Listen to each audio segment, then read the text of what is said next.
Well, it's that time of the year. We've already had a few dustings of snow, and I'm reminded of the awe and wonder this season brings every year, especially when I drive down my street and I see houses lined up with different colors and arrangements of lights. Have you ever stopped to consider that it's the darkness that brings out the beauty of those lights? It's when the night is darkest that we can really see the light of even a single candle. And a single candle in the window whispers something. It whispers welcome, that there's hope here. A single candle reminds us God is sending his light into the darkness. It reminds us that there is no darkness in our lives that can't be lit up by this special light.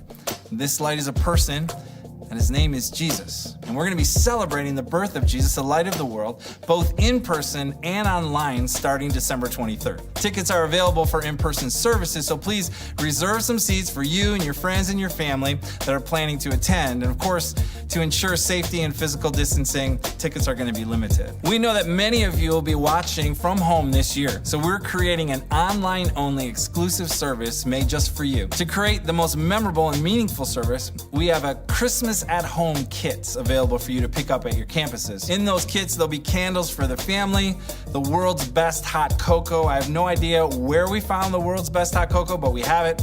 A star ornament craft and many things for the family will be included in these kits. So please reserve your kit and find more information about online services as well to reserve your tickets. And you can do that right at kensingtonchurch.org/Christmas. The theme for this year is fitting in so many ways. It's called Home for Christmas. We'll be looking at the Christmas story through the eyes of the wise men, the Magi, who came one way, but then they left another. And no matter where you're watching Christmas services from this year, either in person or online, we truly believe that you will encounter Jesus. That's why we do this. We want people to encounter the light of the world, just as the wise men did. And guess what? When they did, it changed everything. It'll be nostalgic and beautiful. Maybe it'll be a little bit like this clip from Christmas at Kensington in 2012.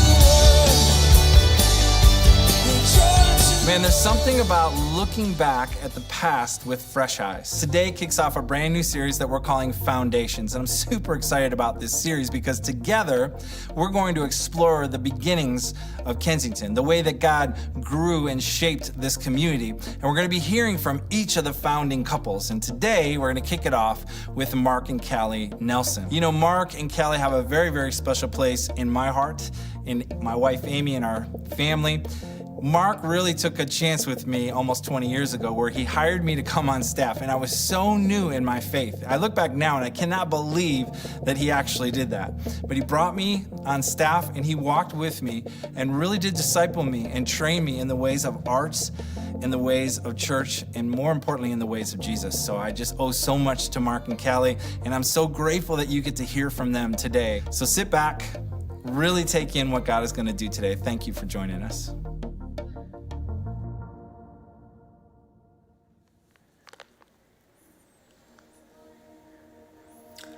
The heavens proclaim the glory of God. The skies display his craftsmanship. Day after day they continue to speak.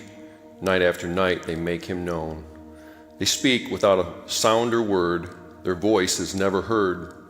Yet their message has gone throughout the earth, and their words to all the world.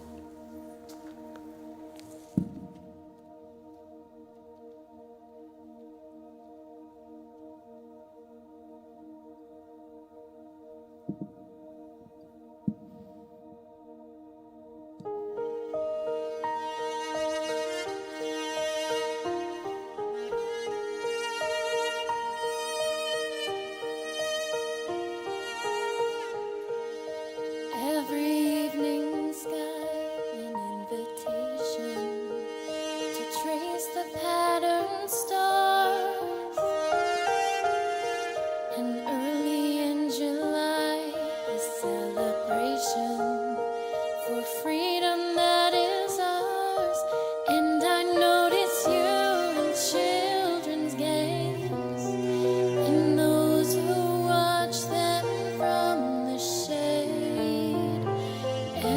drop of sun is full of fun and wonder. You are summer.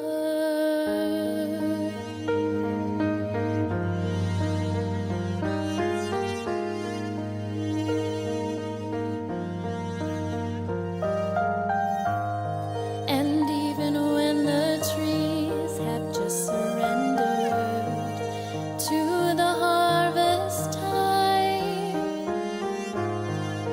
forfeiting their leaves in late September, sending us inside, still I notice you and change begins, and I am braced for colder wind, and I offer thanks for what has been and was to come.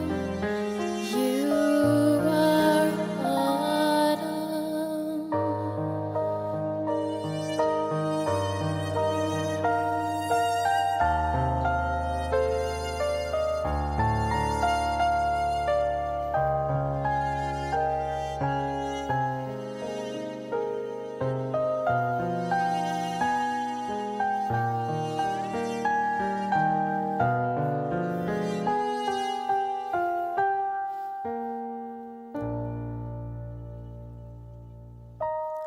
And everything in time and under heaven finally falls asleep, wrapped in blankets white, all creation shivers underneath, and still I notice you in frosted glass, in my breath on frosted glass. Even now in death you open doors for life to enter. You are winter, and everything that's new has bravely surfaced, teaching us to breathe. And what was frozen through is newly purposed, turning all things green. So it is with you, and how you make me new with every season change. And so it will be as you are recreating me. Summer, autumn, winter, spring.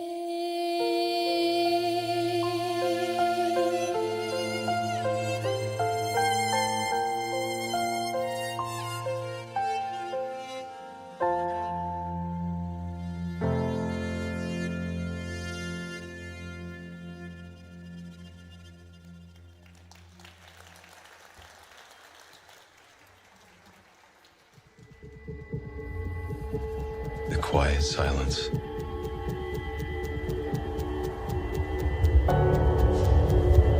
Have we forgotten the intimate, the eternal conversation between Creator and creation? By His breath, the infinite and infinitesimal all became. By His word, all held together. But we can hardly hear. We can hardly hear Him. It's the violence of sound, the earth rattling beneath our feet, the breakneck speed of things, brutalizing the senses. The great designer's work rearranged into a speck to make something, anything. Has desensitization become our only defense against the everything that elbows for our attention?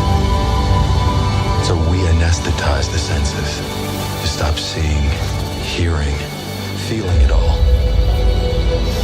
we just can't see, hear, and feel it all.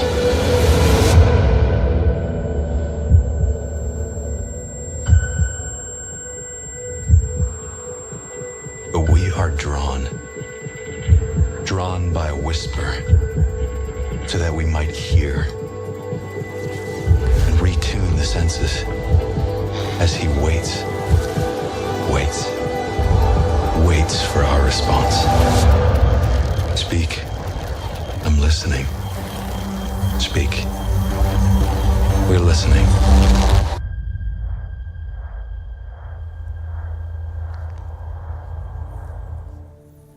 Just ask the animals, and they will teach you. Ask the birds of the sky, and they will tell you. Speak to the earth, and it will instruct you. Let the fish in the sea speak to you.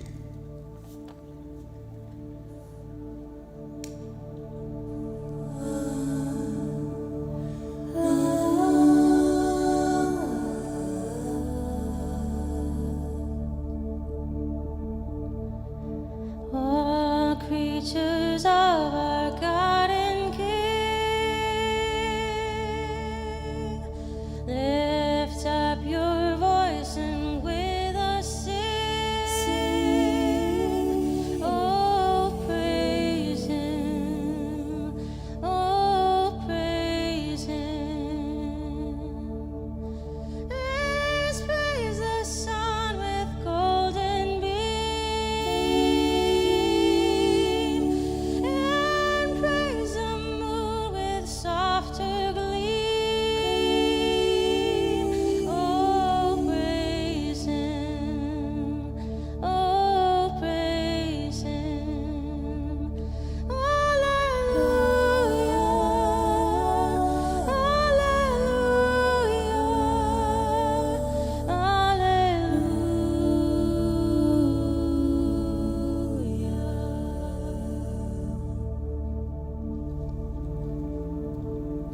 For they all know that my disaster has come from the hand of the Lord. For the life of every living thing is in his hand, and in the breath of every human being.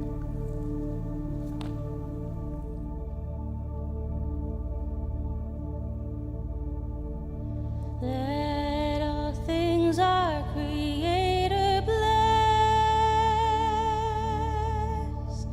and worship Him in humbleness. Hallelujah. Hallelujah. Praise the Father and the Son. Praise the Son. And praise the Spirit, three in one. Oh, praise Him. Oh, praise Him. Hallelujah.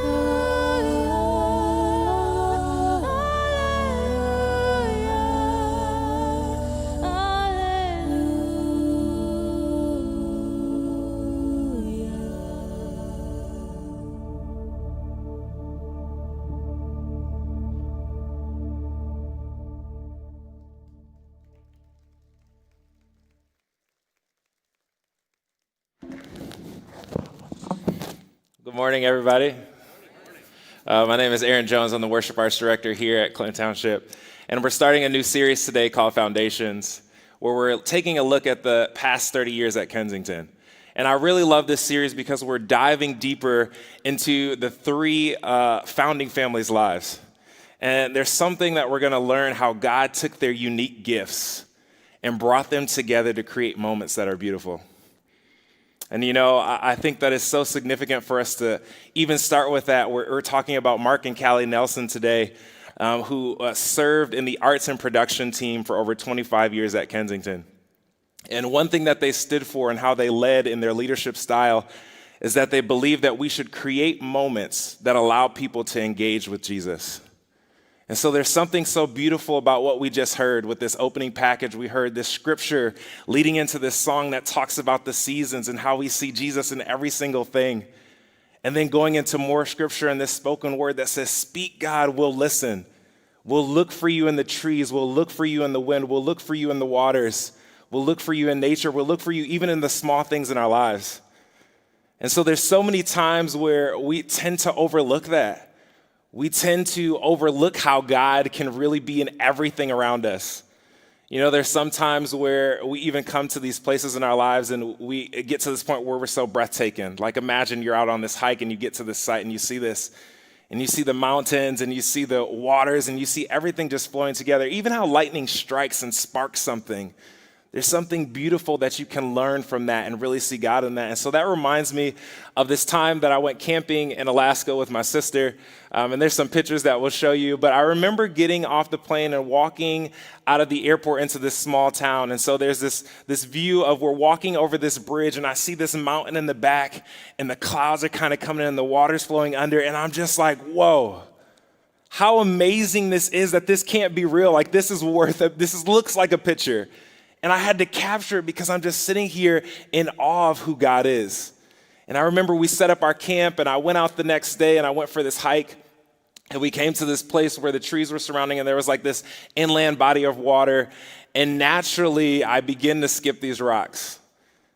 And as I'm skipping rocks, I feel like God was reminding me of what we're talking about today. How those rocks can be a representation of the moments that we have in our lives. And the beautiful thing when you skip rocks, you know that you see these ripples kind of flowing away from it. And I thought, wow, like these rocks represent these moments. And if you're intentional and you practice and you're good, think if you skip 7 times, the amount of movement that flows away from that rock.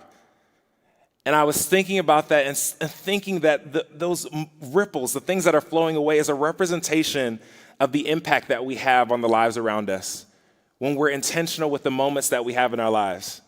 Now, there's obviously some times where we have boulders in our lives and we plop it in the water and it really brings destruction to the things that are happening.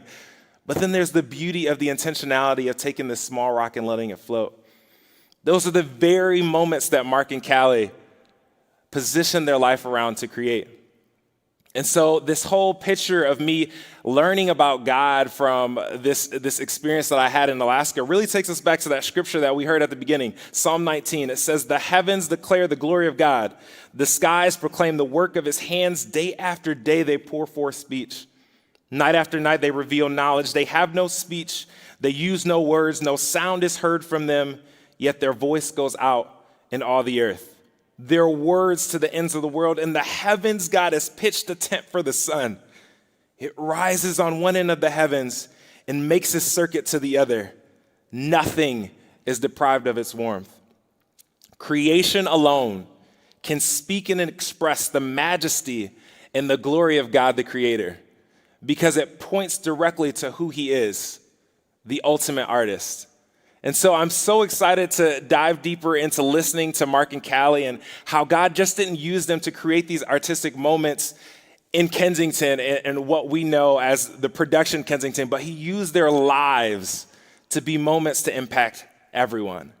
And so before we watch this video, I definitely want to take this time to take offering. If you're sitting here or watching online, there's so many different ways that you can do that, whether it's through text or online or even mail in. We just want to say thank you. Thank you so much for your generosity. We know that these moments that we're talking about today would not be possible without your generosity and joining us in the mission of being in the hands and feet of Jesus. So let's take a look at this video.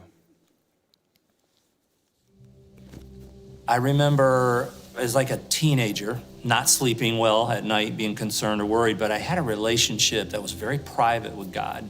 Never talked with anybody else about it, but it was real. And quite often I would get up middle of the night, 2 a.m, and go walking down our long driveway to Coulter Road. And I remember praying, just talking with God, and tears running down my face. I remember seeing stars through the tree canopy. I would sing, "How Great Thou Art," because I knew that song from going to church, and that's how I felt. I was just amazed, just an immense love for beauty, and the power of creation, and the wonder of it. And I think I kind of developed that childlike heart. The first time I actually felt something deeply from art was actually when I was a freshman in high school. My mom, she made me play in the band. And I was terrible. I mean, I did audition. Everybody had to audition. And I got last chair trumpet, just a total embarrassment. But the guy that was the director that year, his name was Joe Dobus, University of Michigan graduate, rookie teacher, came in, and he was convinced that music was the greatest thing ever.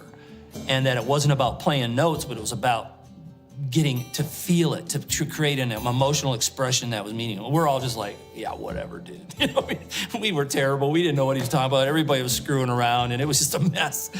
But over that year, he kept at it, and he worked really, really hard. And I remember the day that actually this podunk group of kids playing, and actually we did something that was really beautiful and moving, like expressive, and it was in tune, and it actually sounded good for the first time. And I remember everybody just I remember looking around and everybody's like, oh, what the heck was that? And from that moment on, he kind of had our attention a little bit.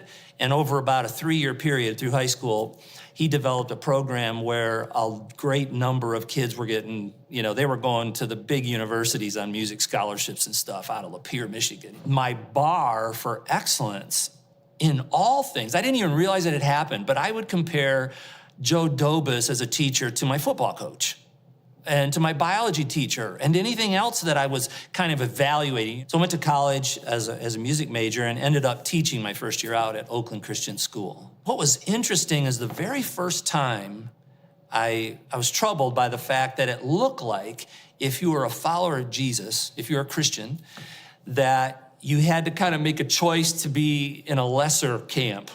But if you were going to be really good, you couldn't really stay in that camp. You had to kind of go to the secular university and pursue this, because that's where the really great stuff was. And it's kind of made me mad.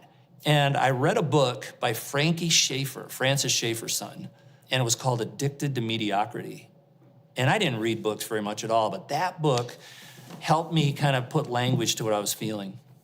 And it was saying, why have we allowed the church and Christianity to be a place where it's just kind of mediocre at best, but the really good stuff is reserved for people and artists outside the church? And that just never went away. And so when I got to Oakland Christian, I think I tried to be Joe Dobus, wasn't very good at it.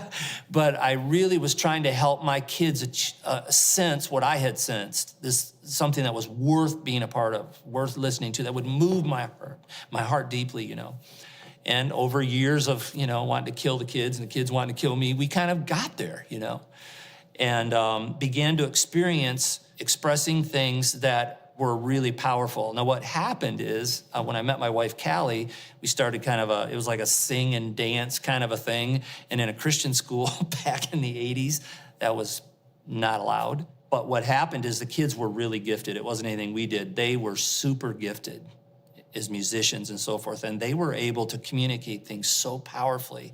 And we would travel to churches.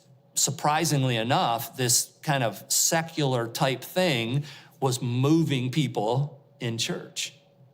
Callie and I were married in 1985. And in 1986, we started attending this new church, and it was called Faith Church in Rochester.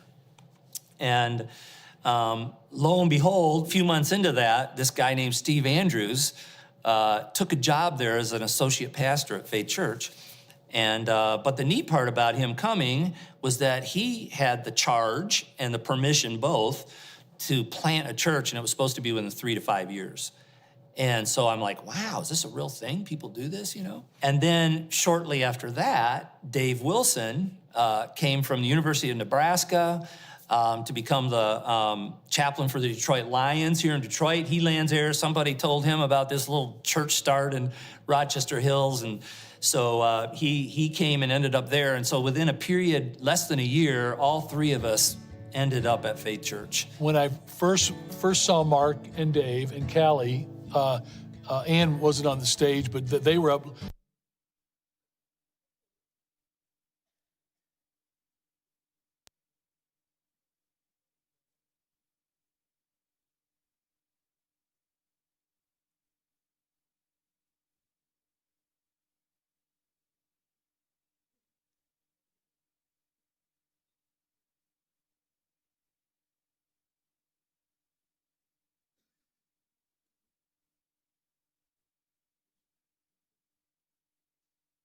what you're talking about doing? Because I didn't get it. And I said, if that's it, I think I could do that. I want to welcome you to Kensington Community Church. It's perfect for today's modern family. It's called Video Dad. Video Dad? Video Dad. After a few years into Kensington, we came up with a mission statement for the arts, and it was to create moments for people to engage with God. And we thought about it a long time, like, what is it that we actually are trying to do? And because we know that, and we knew that we couldn't transform the heart. That's the work of Jesus alone. So we weren't in the business of transformation. That's him. What were we in the business of? And I felt like God, for that moment, called us to create these moments and create a space where people could slow down enough to even be in a posture where they could hear what God was doing, what he was inviting them to be a part of, what he was inviting them to feel about the reality of their life. The spoken word is one thing, a sermon is powerful, but sometimes it's a drama skit that's so relatable or an artistic moment that's so beautiful or so powerful or so emotional, it cuts right in, and it does something you can't do with a spoken word. And so we wanted to use all of that to say, could we take people on a journey, especially people that don't believe God is relevant to their lives, watch the Spirit of God lead them to himself, and arts and the powerful preaching of the living Word of God would all be a big part of that. I feel like God called us to help people see that these dichotomies that were in their minds of secular life, just my business life, my family life, and then I've got this church thing over here that I do with God. And they're supposed to coexist. They're supposed to be together.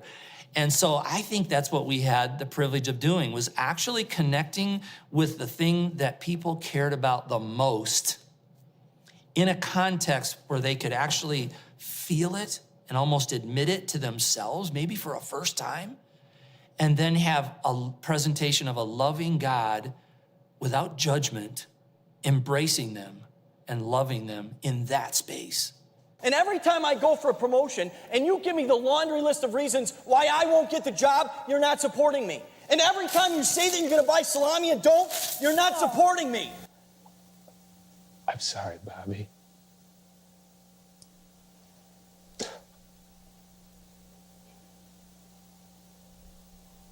I'm sorry.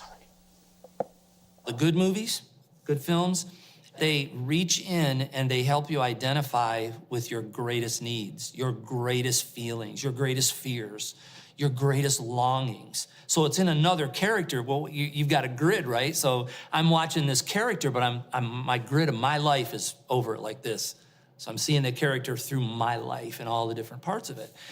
And so I felt like the challenge was to say, because you could take a topic. What's the topic of the message? Well, being wise with your finances. Okay. Well, I've listened to that. Well, we didn't have to come up with a song with the name finances in it, right? Or do a video that was the latest about. What we had to do was, I felt like we needed to think, okay, wait a second. So what are people feeling about finances? Well, one of them is they're freaked out. They're freaked out because it's out of control, the credit card debt. And so what we would do in the arts was not to talk about finances. We would try to present and help them connect to, I'm freaked out and I don't have any control over this. What do I do? Because if I can help them own that and realize that is their reality, then it's like now they want to hear what you have to say. I think God did something really amazing. Is that I think he brought Steve and Dave and I together for a very specific reason. And we brought really different things to the table. So Steve has this powerful apostolic gift where he has a heart for reaching people of all nations, of all people types, and having them experience Christ and having the church grow and moving into that's his heart. It's move to people that don't know, right? And Dave's, like that, but different, is more of an evangelist approach. He's like, I want everybody to come to know Jesus. But it's going to be right here. Me and, and Dave has this amazing teaching gift to go along with that. Mark had a prophetic gift, which was, what is God saying? What mountain? Where are we going? What are we hearing from God? It was sort of a prophet's gift. And so those three together, it was a beautiful mix. It really worked, and we all understood our different roles, and we ran fast. As our first 4 kids got older, we were able to experience those opportunities of singing together and being a part of this mission. We always brought our kids along on the mission, but then they really got a chance to be active participants in it. And as a mom, those are treasured memories for me. I think for me personally, there were artistic moments that I was a part of and artistic moments that I didn't play a part in, but I got to watch these people that I loved and was living life with create this beautiful moment through their craft.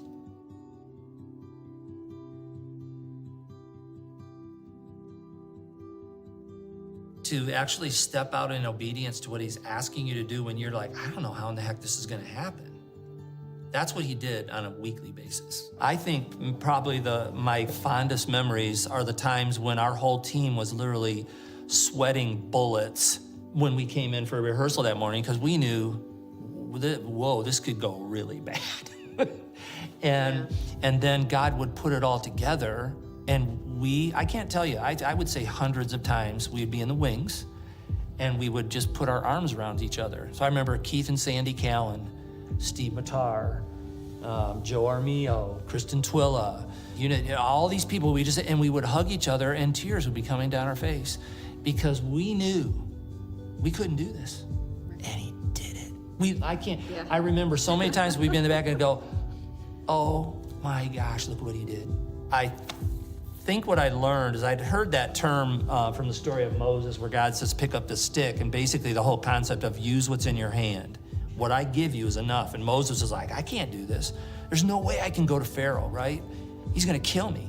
And God basically said, use what's in your hand. And that became a war cry for us. And all of these values or these war cries were birthed out of experience. It was seeing God go, hey, you got what you need. I just think that's what's so exciting. And it's not a Kensington thing. This is a life thing. And I think more and more, as we've gotten older, this is what God has done more. I thought when you got to be about 25, you figured out what you were gonna do for your career, you found a spouse, and you locked in and did it for the next 50 years. And you get those 2 decisions right. You get the right career, you get the right spouse, you're set. And one of the biggest surprises of life for me, and I think for you too, is that as we go through life, every day, God's like, hey, I got this idea. And it's bigger than me. And I don't want to do it. And I can't do it. And he's inviting me into that every day. Why? Because he wants to do something that's God-sized, not Mark-sized. He said, yeah, anybody can do that. I want you to do something that only I can do.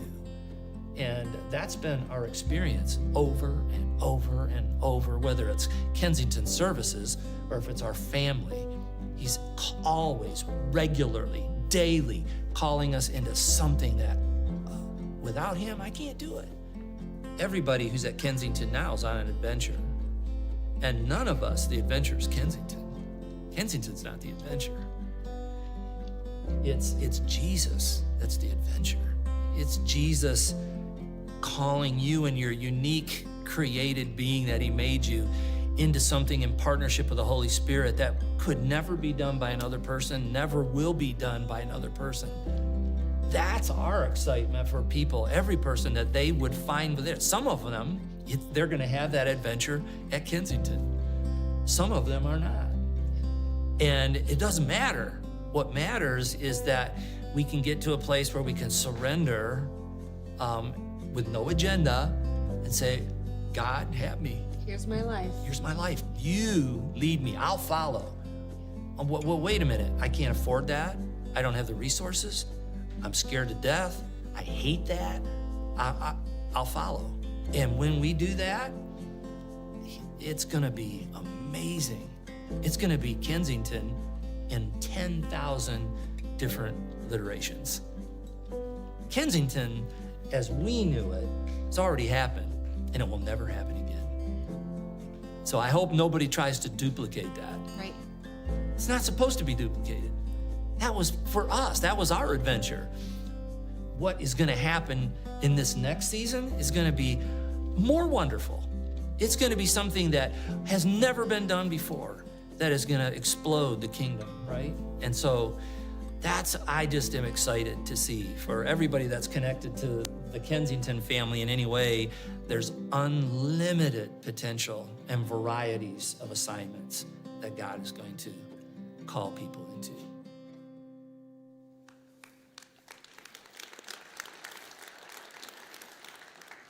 When I first moved to Michigan, I really didn't know what I was getting myself into with Kensington, and I think if I did, I probably wouldn't have came. But I remember coming here, and I really didn't do as much research as I should have. I didn't know that Mark was one of the founders. I didn't know that he was over the arts, and I didn't even know that he had any musical ability at all. But I remember coming to one of the production meetings, and a little bit about me, I am not the first person to speak in a group. I'm normally the last person to speak. I like to observe and see how everything's going. I like to see how people operate and really just see what's going on. I'm just more of the reserved person. And I remember sitting in this production meeting looking around, and I observed Mark, and I'm like, he's doing the same thing that I'm doing. And so I was like, there's something about that guy. I need to sit down with him. The only thing that I knew at that time was that he was the pastor at Clarkston. And so I remember going to him and saying, hey, man, I want to have a one-on-one with you just to get to know you and hear about you. And so we went for coffee a couple times. And Mark really began to pour into me and talk about how God had uniquely designed me. And how he had a way to use me like he could use no one else in the way that he could use me. And why that was important for me was because I grew up as the youngest in my family. And as we all know, the youngest is the first person that we go to when we want advice or we want to hear their opinion. No, I was normally the last person that people went to. I was almost commonly the youngest in my grade growing up. So I grew up with this ideal that no one wants to hear what I have to say. No one cares. It's okay. I can just be reserved and do what I do when I do it. But Mark really pulled something out of me to say, no, God just designed you uniquely to do something that only you can do. And so I learned that although I might not be wired like anyone else, there's still a uniqueness to who I am and what God has called me to. And why is that important? That's important because it's the same for you. God has designed you so uniquely that there's something that you can do and that you bring to the table and that you can create that no one else can. And so I learned something about God in that. I learned that at the heart of all creation is a God that is creative. I mean, we even see this in the creation story. At the very beginning in Genesis, we see a God that can see more than what's on the surface. He makes something that's useful and beautiful. Genesis 1:1-2 says, in the beginning, God created the heavens and the earth. Now the earth was formless and empty, and darkness was over the surface of the deep. And the Spirit of God was hovering over the waters. And you know what sticks out to me in that verse? It's that the Spirit of God was hovering over the waters. And as I'm reading that, I ask myself this question, and I want to ask you the same one. Have you ever been somewhere or saw something that reminded you of a person? Now, that memory that was triggered based on this object may not have been a positive memory, but maybe it was a positive memory that was connected to some of the greatest moments in your life. And wasn't it interesting that the very essence of that person was attached to that place, thing, smell, or object, even though they weren't physically there? You know, I understand this scripture the same way that I understand that concept in my life. That the very thing that God created, he created the waters, his Spirit was hovering over. That he poured his essence on the things that he made. And so I came to this realization that what you create is a reflection of who you are. And the story continues in Genesis, and God starts to speak these words, and he says, let there be. And we hear him say this 7 times, and on the 7th time, he creates man. And he says, let us create man in our own image. And so I think about that, and I'm saying, if we're created in the image of God, then that means we have the same ability to use our imagination, our creativity, and our ingenuity to make and create. It's in our very DNA to be artists and to create. And so I think of this term that God the Creator created us to create. And he didn't just create us to make things because it's fun or it's something that we can do, but he created us to create because creating brings about purpose and brings about meaning. I love this quote by Andy Crouch. It says, "Culture is what we make of the world. In both senses, culture is the stuff we make of the world, and it is the sense we make of the world. Culture is material, and culture is meaningful, and the two go together. The way we make sense is by making stuff. The way we find our way to meaning is by making something new. Culture is meaning making, but it is always also blessedly material. Culture is made of the raw material of creation." And I think about that, the raw material of creation, like we saw in those pictures earlier, just the beautiful mountains and the water and how it just all came together and how God placed that here and said, have at it. He allowed us to take those materials to create something new. There's so many things that we enjoy today that were built from those raw materials. This building, the cars that we drive in, so many things that we get to enjoy because we understood that God created us to create something new. And so I know that God has given humankind, different than animals, the unique ability to use imagination, future thinking, and creativity to bring about something that wasn't there before, something new. And I think so often we fall into the lie that, creating is only for singers or it's for photographers or for artists or people that paint or people that dance. Like that's something that they do. I'm not gifted in that way, so I'm not meant to create. And I just want to tell you, that's one of the biggest lies that the enemy will tell you. God designed you just like Mark taught me and showed me. God designed you so unique that what you can do is important. It's going to bring about change and influence in so many lives of people that are looking to you and that follow after you. There's so many examples in the everyday life. I think about parents that create moments for their family. Those are important, intentional moments that you're creating that will impact the lives of your kids and each other for the rest of your lives. I think about people that work in the office and create Excel spreadsheets. Like there's even importance to that because what you're doing is you're bringing about understanding and meeting to data that would otherwise be confusing. I think about teachers who create in a classroom. You're creating concepts on information that you're teaching to students of all ages that are now having the foundation to go out into the world and create something of their own as well. Even custodial staff who care and create the environment and they make a safe environment and open it up for engaging moments that people remember for a lifetime. The Bible tells us that we're all part of the body and we all come together to operate as one. And so I just want to encourage you not to fall into that despairing or a lie that tells you that you don't have something to bring to the table. Sometimes for me personally, I feel like I know what I'm supposed to do, but I don't see how God is moving in it. And I say, God, I can't see you. Where are you? And I feel like so many times God tells me, son, please slow down. Open your eyes and take a look around you. If you really look at everything that's surrounding you, you will see me.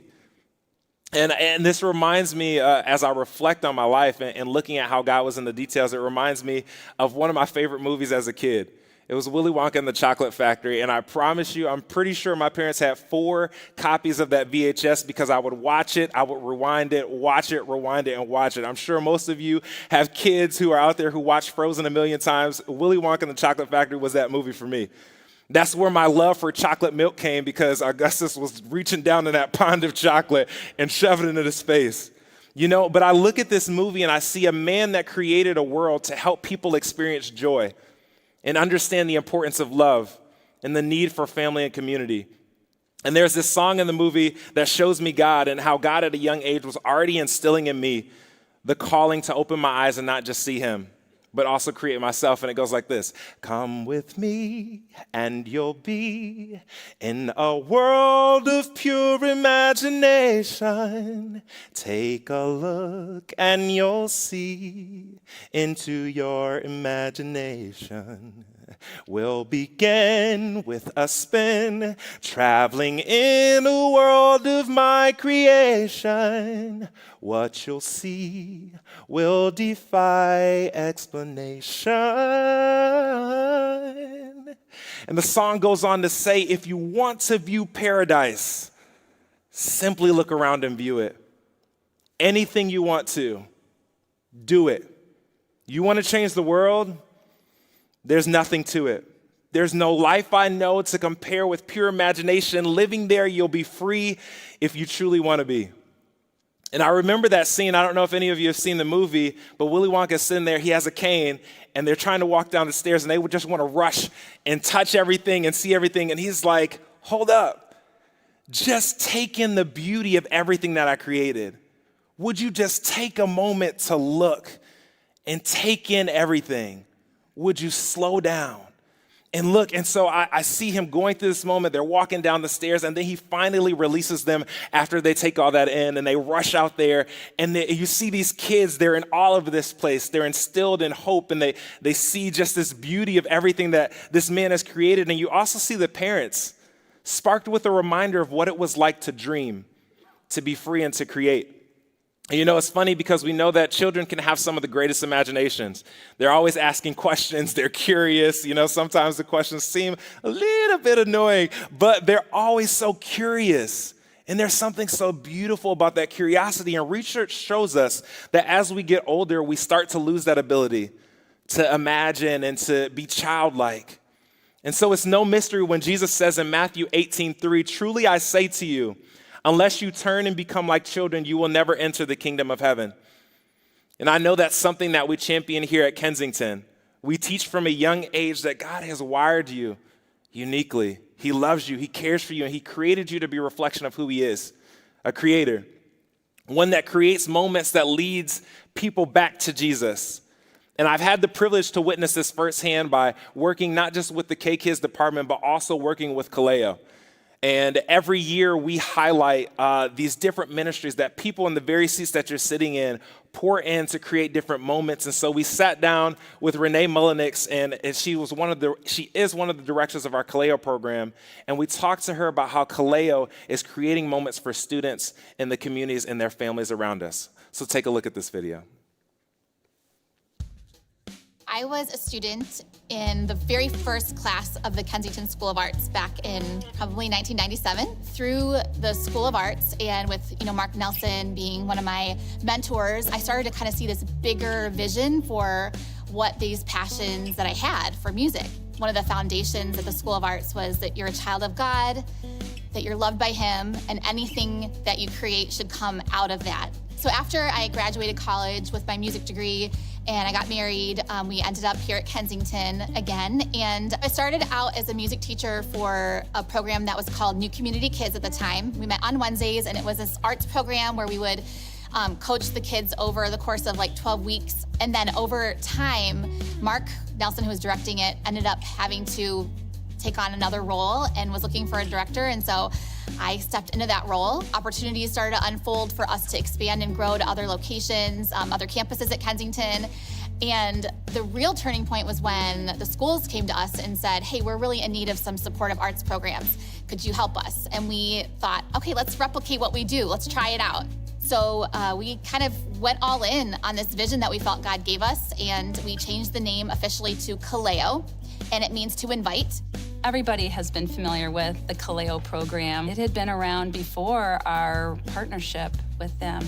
But at a point, we just saw the need really to invite our school partners' kids into this beautiful program. We took a risk. Renee took a risk in saying, yes, this is important. And so we have had this beautiful relationship with our school partners where we have kids from the campus and kids from our schools who are doing Kaleo Kids together. And actually we've had, at one point, up to 4 schools that were hosting the Kaleo program. And so our schools were really welcoming in having the campus kids and their kids working together. We were really nervous the first time we went in, mostly because these kids really hadn't done anything like this before. And, we come in with our, loud music and we're getting them moving, and we're not hard on them, but we do challenge them and we keep them, on their toes the whole time. And we didn't really know if they would love it or what they would think. But by the end of the session, to watch these kids come in literally asking, like, what is a dance class? Are we gonna wear tutus and ballet shoes? In the end, learning an entire piece and going up in front of their whole school and confidently dancing and feeling proud of what they did. It was such like a joyful thing for everybody. Even the teachers just were shocked to see some of their kids up there leading.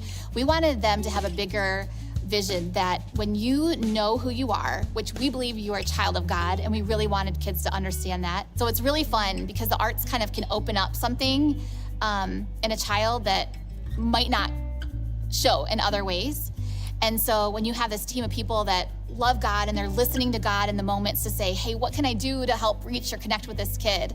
It really becomes this amazing opportunity for God to create something that we would not have seen otherwise. We actually hosted a songwriters workshops for 2 of our schools for 4th and 5th graders. And the song lyrics that came out of those sessions were truly amazing. I mean, themes about beauty and our differences. You know, we're stronger together. There's color in our emotions. I mean, just really big feeling and topics for kids in 4th and 5th grade, and they were just amazing. The kids loved it. Whenever we'd come in, they'd say, "When are the music people coming back?" But it gave voice. It gave them a way to express their feelings, their ideas, their thoughts, their voice. Our dream would be that we would be able to expand in these schools, offer more programs to the kids there. We get asked by teachers all the time, can we take on more students or, move on to this school? But really, it's the relationship piece that we're really passionate about, and so I think that would be the dream. Renee's passion, not only for the arts, but for the kids and bringing kids and people together, is just, it's contagious. Her joy and her love for this is truly contagious. We had a student a while back who had been in our program for years, and it was his 5th grade year that he actually auditioned and received one of our lead roles. And he hadn't really had one before. And it was kind of one of those risks as a director and as the teachers. We were like, I think he's ready for this. Let's give it a go. We all felt, that this was his time. And he really did an incredible job. And the cool part of the story is the mom came back to us later and said that this was such an important mark for her son, who had Asperger's, which we didn't even know, and was really struggling, and had entered into the school one day to volunteer, and the lady at the front desk said, hey, you should go in the cafeteria. He's up there doing announcements for everybody right now. And she was just completely blown away that he had come, so far, and just his confidence and his just, even just to be himself among his peers. Before the pandemic, we had about 6 locations in different schools and at different campuses, and we're reaching about 300 kids at the time. And now, since the pandemic, we've had to really adjust and kind of recalibrate our program and pivot what we do. And so we've just been really creative and, try to have some fun with the limitations. And we've done some crazy things. We've done Cleo Prize Week, where we put these YouTube videos out. And at the beginning of the pandemic, we did them every day, where kids could go and learn a skill and submit something that they create after it. And we would draw names and send prizes to kids. And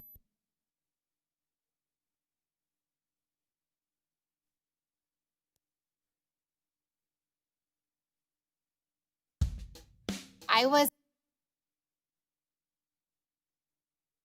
after it, and we would draw names and send prizes to kids. And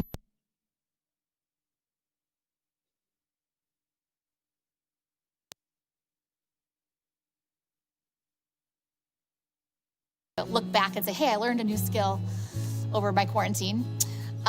We also decided to move our programs outside this fall, which was really crazy. We are not outdoorsy people, but we made it happen, and we had the kids meeting outside. We found creative ways to space them out and do their dancing and their drama. They didn't really miss any part of the Cleo magic this year. Somehow we were able to do it, and we filmed all their pieces. So we would film their performances and put together a big show.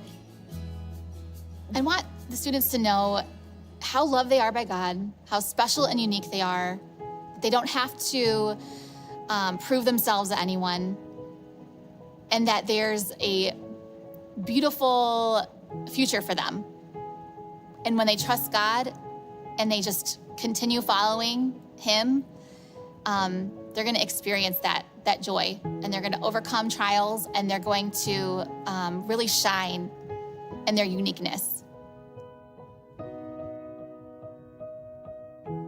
Renee and her team do such a wonderful job pouring into our young students, training them to be powerful leaders, not only within Kensington, but as you heard, out into the community, into our schools. I was here in the very beginning when Mark had the School of the Arts, and he had a vision for children. And I remember him saying this, that they're not just cute kids, that they are powerful leaders for God's kingdom. And Renee has taken that and just moved that into our community, training kids and letting them know how deeply they are loved by Christ. I can't help but hear that story and then come to a scripture in Matthew 18, one of my favorite ones about children. It says this, at the time, Jesus' disciples came to him and asked him this question, who is the greatest in the kingdom of heaven? He called a child among them and imagine he put him in his lap. And he says this, truly I tell you, unless you change and become like little children, you will never enter the kingdom of heaven. Whoever becomes humble like this child is the greatest in the kingdom of heaven, and whoever welcomes one such child in my name welcomes me. This kind of work that Renee is doing is pouring into the next generation and giving them confidence and vision to go out and change the world in Jesus' name. This is what we're about at Kensington. And so as we head into the new year, this year's coming to a close, I would ask you this. Would you pray and consider giving a year-end gift to Kensington? It's these Christmas gifts that you give that actually fuels these kind of ministries all year long. I'm so grateful that we can see this and be a part of it. Thank you so much for your generosity. I can't wait to see what God's going to do in 2021.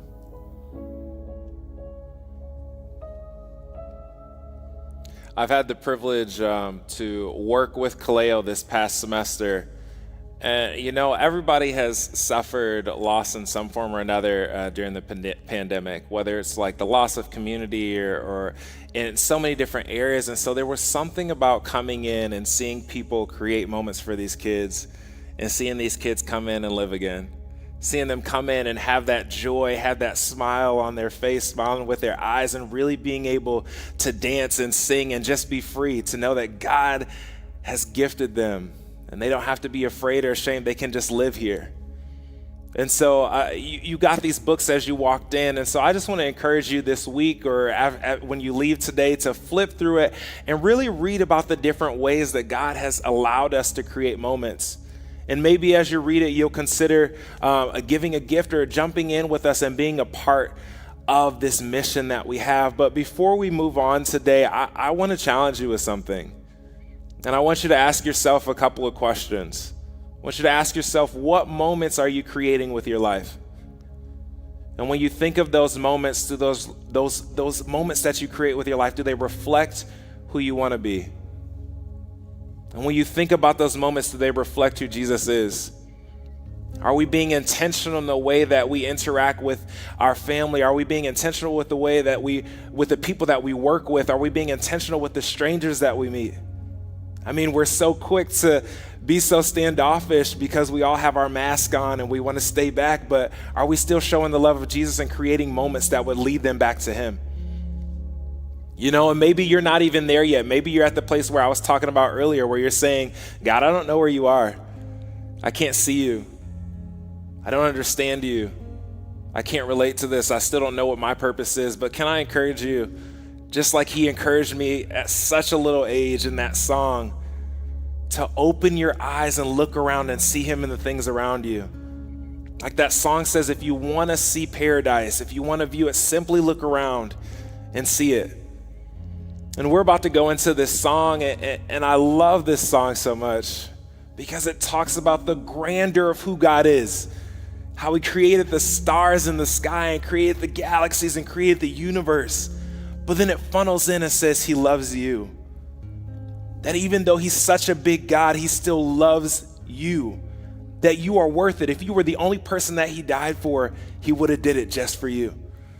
And so as we sing this, I hope that it's not just a melody that washes over you and it just flows in one ear and out the other, but that you would take a moment to reflect on the lyrics And maybe pray in your heart and say, God, show me you. Show me you in this song. Show me who you are. Reveal yourself to me. You know, and this song reminds me of this poem that I wrote when I first moved to Michigan, and I was figuring out, God, why the heck did you send me here? I don't know. I know what I'm gifted in, but I don't know where I fit in this place. And I remember God telling me, slow down. And I remember going on this hike, and he said, sit down and look to see where I am in all this. And I remember sitting on this log on this hike, and I pulled out my journal and wrote these words.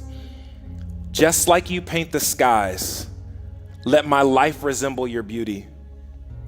Deep blues above and in the seas, it all flows together for your glory. Even the breeze plays its role, rustling through the trees and grass, causing rivers to ripple and flow. It's amazing how the complexity in this landscape doesn't even begin to explain your majesty. Everything you created is living in harmony, thick clouds, thick and thin, fulfilling your intentions to accent the sky, providing us with shade in an ever so needed refreshing rain. A rain to wash away the imperfections we've added to alter your masterpiece. A fresh start you give us with each outpouring. Hills and valleys to allow the water to run to the deepest and darkest places within us. There's no place too far for you not to be able to find us. Who you are meets where we fall. Those broken pieces are mended to make what you call beautiful.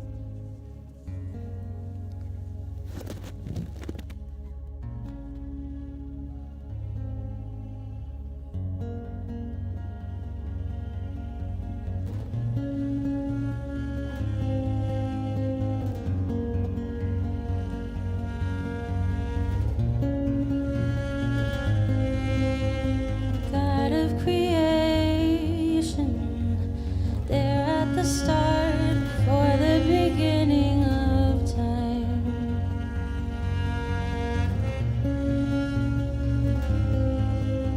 With no point of reference, you spoke to the dark and flashed out the wonder of light.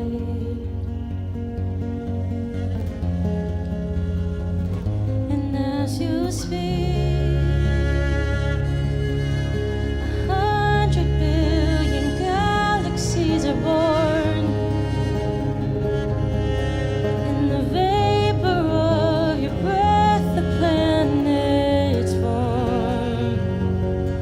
If the stars are made to worship, so will I. I can see your heart in everything you make. Every burning star, a signal fire of grace. If creation sings your praises, so will I.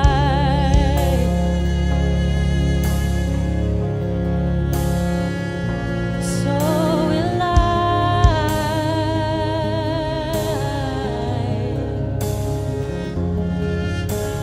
God of your promise, don't speak in vain, no syllable empty your voice.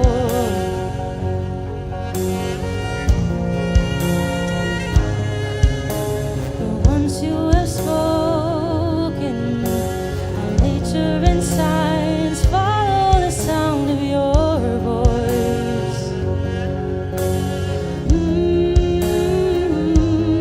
As you speak, 100 billion creatures catch a breath,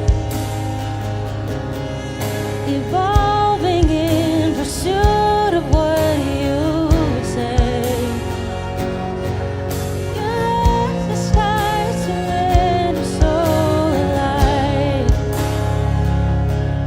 I can see your heart in everything you say.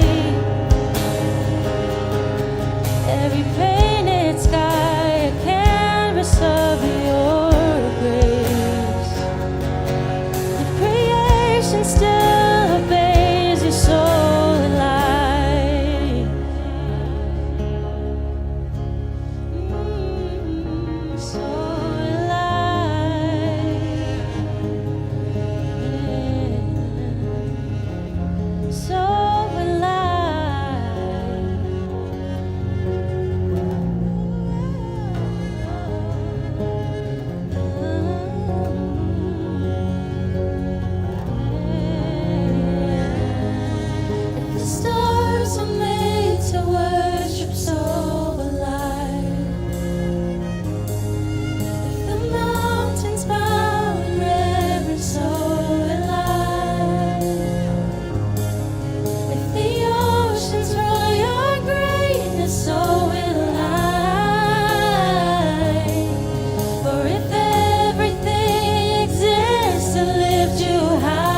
so I could find it here. If you left the grave behind you, so will I. I can see your heart in everything you've done. Heart designed in a work of art. If you gladly chose surrender, so will I. I can see your heart in billion different ways. Every precious one, a child you died to save. You gave your life to love, and so will I.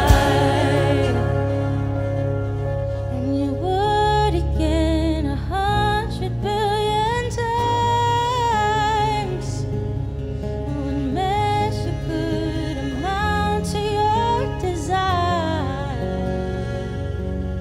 You're the one who never leaves the one behind.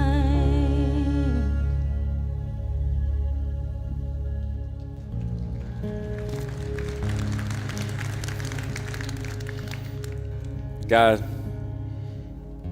we just pray even right now that if we're having trouble seeing that, God, that we would be able this week to open our eyes and look around us and see you in the details, to see you in the very things that surround us. God, I pray that our hearts would be moved in the position to create moments that would allow people to engage with you. God, that it wouldn't be something that we forget, that we would choose to be intentional in the way that we interact with the people around us. God, we love you. We thank you for your beauty. We thank you for your splendor. We thank you for your majesty. We thank you for your grace, that you show each and every one of us. You welcome us with open arms, and you call us your own. We love you, and we thank you. In Jesus' name. Man, we're so glad that you guys came and joined us today. And I just want to encourage you, Christmas tickets are available now. It's coming up. We do have the online service as well as the live services. We'll have 6 services here, still social distancing. So please go online, reserve your tickets. They're absolutely free, but we would love for you to plan ahead so we can plan ahead for you and see you here in this building here. Please come back next week and join us for our next week as we talk with Steve and Paula about their impact that they've had on this place. Thank you so much. We'll see you next week.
I remember as like a teenager, not sleeping well at night, being concerned or worried, but I had a relationship that was very private with God. Never talked with anybody else about it, but it was real. And quite often I would get up middle of the night, 2 in the morning, and go walking down our long driveway to Coulter Road. And I remember praying, just talking with God, and tears running down my face. I remember seeing stars through the tree canopy. I would sing, "How Great Thou Art," because I knew that song from going to church, and that's how I felt. I was just amazed, just an immense love for beauty, the power of creation, the wonder of it, and I think I kind of developed that childlike heart. The first time I actually felt something deeply from art was actually when I was a freshman in high school. My mom, she made me play in the band. And I was terrible. I mean, I did audition. Everybody had to audition, and I got last chair trumpet, just a total embarrassment. But the guy that was the director that year, his name was Joe Dobus, University of Michigan graduate, rookie teacher, came in, and he was convinced that music was the greatest thing ever. And that it wasn't about playing notes, but it was about getting to feel it, to create an emotional expression that was meaningful. We're all just like, yeah, whatever, dude. We were terrible. We didn't know what he was talking about. Everybody was screwing around, and it was just a mess. But over that year, he kept at it, and he worked really, really hard. And I remember the day that actually this podunk group of kids playing, and actually we did something that was really beautiful and moving, like expressive, and it was in tune, and it actually sounded good for the first time. And I remember everybody I remember looking around, and everybody's like, "Oh, what the heck was that?" And from that moment on, he kind of had our attention a little bit. And over about a 3-year period through high school, he developed a program where a great number of kids were getting, they were going to the big universities on music scholarships and stuff out of Lapeer, Michigan. My bar for excellence